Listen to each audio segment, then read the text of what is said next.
Hello everyone, আসসালামু আলাইকুম। কেমন আছেন সবাই? আশা করি যে যেখানে আছেন পরিবার পরিজন নিয়ে ভালো আছেন, সুস্থ আছেন। আমরা আল্লাহ তাআলার অশেষ রহমতে ভালো আছি। আরাপ অ্যান্ড মম ব্লগসে আর একটা নতুন ভিডিওতে আপনাদেরকে স্বাগতম। গতকালের ভিডিওতে আপনারা দেখেছিলেন আমি অনেকগুলো কাপড় কেচে দিয়েছিলাম।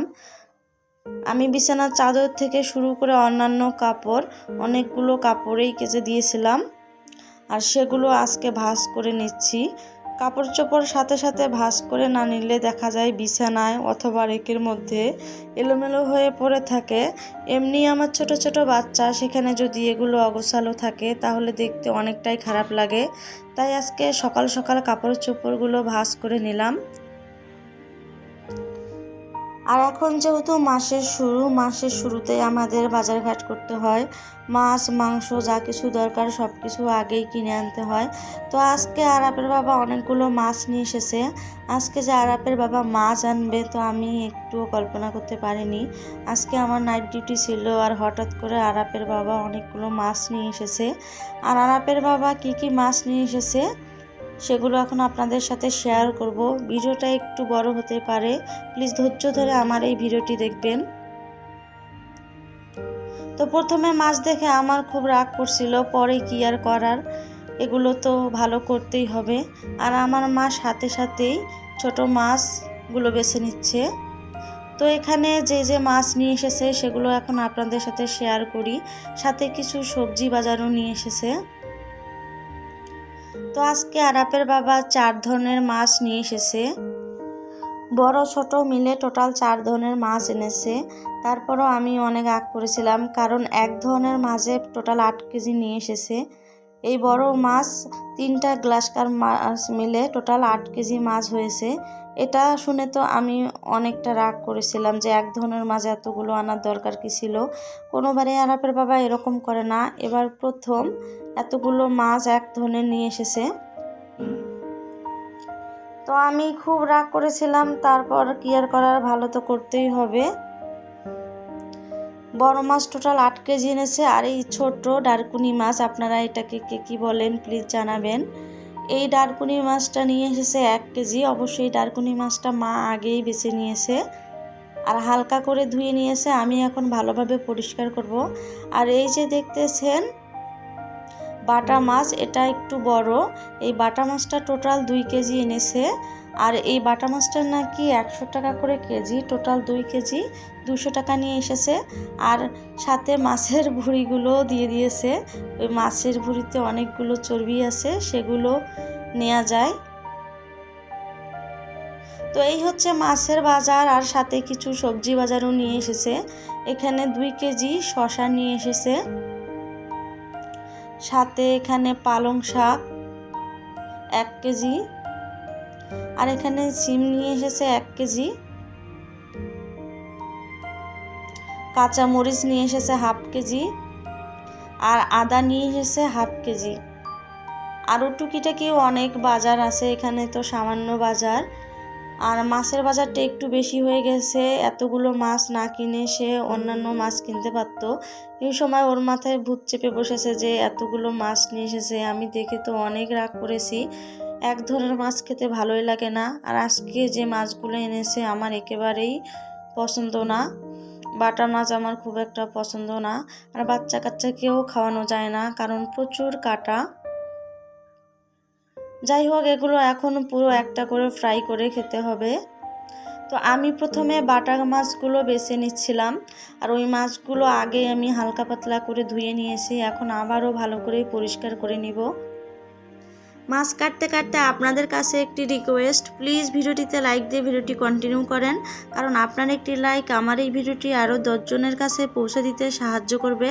আর আপনি যদি আমার চ্যানেলটি এখনও সাবস্ক্রাইব করে না থাকেন তাহলে প্লিজ আমার চ্যানেলটি সাবস্ক্রাইব করে দেবেন, আর পাশে থাকা বেল আইকনটি অন করে রাখবেন, যাতে আমি কোনো ভিডিও ছাড়ার সাথে সাথে আপনাদের কাছে নোটিফিকেশন চলে যায়, আর আপনারা আপনাদের মূল্যবান সময় বের করে আমার এই ভিডিওটি দেখে নিতে পারেন। আর যারা আগে এই কাজগুলো করেছেন তাদের অসংখ্য ধন্যবাদ। এদিকে আমি বাটা মাছগুলো কেটে নিচ্ছি, আর মাছগুলো প্রায় কাটা হয়ে গেছে। এখন আমি সবগুলো মাছ ধুয়ে নিব, আর মাছ ধুতে অনেক সময় লেগে যাবে। তো আমি মাছ ধোয়ার জন্য সবগুলো মাছ তুলে নিচ্ছি। মাছগুলো নিয়ে আমি বেসিনে যাব। তো দেখেন আমি মাছগুলো কিভাবে কেটে নিয়েছি। মাছগুলো আমি এখনও পিস করিনি, গোটা গোটা মাছ রেখে দিয়েছি। যখন রান্না করব তখন বের করে কেটে রান্না করব, আর পুরোটা রান্না করতে হলে পুরোটা ভেজে রান্না করব। মাছ ধোয়ার সময় আমার মাথায় বিভিন্ন রকম টেনশন কাজ করতেছে। আমার নাইট ডিউটি আছে, আর যে কোনো ভালো কাজ করতে গেলে পরিবারের সাপোর্ট লাগে, স্বামীর সাপোর্ট লাগে, পরিবারের লোকজনের সাপোর্ট লাগে। এই যে আমি ভিডিও করতেছি, আমার হাজব্যান্ড চায় না যে আমি ভিডিও করি। আমার হাজব্যান্ড এগুলো একেবারেই পছন্দ করে না, কিন্তু তার অবর্তমানে আমি এগুলো করি। একা হাতে ভিডিও করা, একা হাতে এডিট করা, সব কিছুই করি। আর আমার ভিডিওর কোয়ালিটি খুব একটা ভালো না, কারণ আমি পুরনো একটা ফোন দিয়ে ভিডিও করি। নতুন ফোন নিতে সময় লাগবে, আর এখন যেটা আছে সেটা দিয়েই ভিডিও কন্টিনিউ করতেছি। তো এখানে আমি বাটা মাছগুলো ধুয়ে নিয়েছি, আর এখন আমি গ্লাস কাপ মাছগুলো ধুচ্ছি। এরপর আবার ছোট মাছগুলো ধুয়ে নিতে হবে। মাছগুলো পরিষ্কার করে রাখলে হয় কি, যখন রান্না করব তাড়াতাড়ি ফ্রিজ থেকে বের করে ভিজিয়ে রেখে অল্প ধুলেই রান্না করা যায়, তাতে মাছগুলো ভালো থাকে। আর ফ্রিজে রাখার অনেক দিন পর যদি মাছগুলো অনেক বেশি ধোয়া হয় তাহলে মাছগুলো অনেক সময় নরম হয়ে যায়। তো আমি এখানে ছোট মাছগুলো খুব ভালোভাবে পরিষ্কার করে নিলাম। এক কথায় সবগুলো মাছ অনেক সময় লাগছে পরিষ্কার করতে, তারপরেও খুব যে ভালোভাবে ধুতে পারছি তা না, আবার ফ্রিজ থেকে বের করে ভালোভাবে পরিষ্কার করতে হবে। আর এখন এই মাছগুলো আমি আলাদা আলাদা করে ভাগ করে রেখে দিব। আমি বক্সে করে সবগুলো মাছ রেখে দিব, তাতে হবে কি ফ্রিজ পরিষ্কার থাকবে এবং মাছগুলো ভালো থাকবে। তো এখানে আমি প্রথমে গ্লাস কাপ মাছগুলো ভাগ করে নিয়েছি, এরপর আমি বক্সে ভরে নিচ্ছি। তো বাসায় যতগুলো বক্স আছে সবগুলো বক্সে আমি মাছগুলো রেখে দিচ্ছি, আর বেঁচে গেলে আমি অন্যান্য মাছগুলো পলিথিনে করে রেখে দিব। তো আমি মাথাগুলো আলাদা করে নিচ্ছি। মাথা দিয়ে অন্যান্য রেসিপি বানিয়ে খাওয়া যাবে, মুড়ি ঘন্ট, কচুর শাক দিয়ে মাথা, তাই আমি মাথাগুলো আলাদা করে রেখে দিলাম। এখন আমি বাটা মাছগুলো বক্সে ভরে রেখে দিচ্ছি। বাটা মাছগুলো আমি না কেটে এমনিতে বক্সে ভরে রাখলাম। এটা যখন বের করব তখন কেটে রান্না করব, অথবা গোটা গোটা রান্না করব। আর সবশেষে এই ছোট মাছগুলো পলিথিনে করে একটা বক্সে রেখে দিব, যাতে বের করতে সুবিধা হয়। আর আজকে মাছ ধোয়ার সময় আমার অনেক বেশি কষ্ট হয়েছে। বাচ্চা কাচ্চা, রান্নাবান্না, মাছ সব মিলে অনেক কাজকর্ম, তাই অন্যান্য ভিডিও আজকে করতে পারি নাই। আর এদিকে মাছ ধুয়ে আবার ফ্রিজ পরিষ্কার করে নিয়েছি এর মধ্যে। তো এই তো আমি সবগুলো মাছ বক্সে ভরে নিয়েছি, আর বাকি যেগুলো সেগুলো পলিথিনে করে রেখে দিব। তো আমি মাছগুলো এখন ফ্রিজে রেখে দিচ্ছি।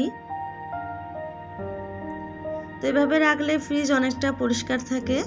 তো আজকের ভিডিওটি আর না বাড়িয়ে এখানেই শেষ করলাম। ভালো থাকবেন, সুস্থ থাকবেন। আল্লাহ হাফেজ।